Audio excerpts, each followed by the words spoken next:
Afzal Farooqui sir कंहिंजो पुटरा मैं इकबाल फारूकी कोट कहिड़ो थी दरादा शरीफ हाणे हवाल तो पाण ॾे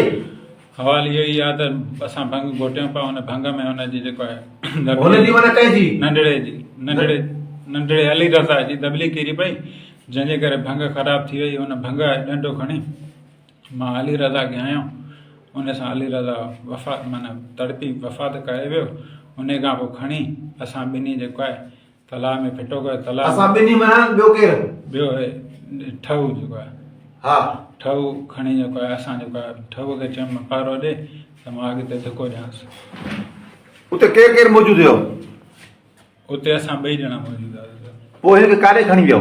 उते तलाउ ते सर खणण बेली केरु केरु हुयो ॿई हुयासीं गाॾी केरु हलाए पियो गाॾी वियो हुउमि कम सां हुनजो हिन अफ़ज़ाल अहमद फारूकी जो भाउ न हुयो अफ़ज़ाल अहमद फारूकी उताक में वेठो हुयो भंग घोटे पियो अली रज़ा नंढड़ो हुयो मंठार जी भट्टी जो उहो हुते आयो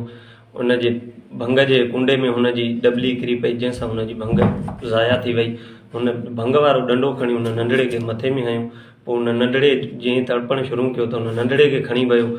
गलीअ ॾे मां सोचियो त घर ॾे खणी वियो पर उहो गलीअ में नंढड़े खे खणी बीठो हुयो उते को हुनजे वात ते या ट्रॉल या अहिड़ी का शइ ॾिनई जंहिंसां नंढड़े जो फोत थी वियो मूंखे अची चई त नंढड़ो फोत थी वियो आहे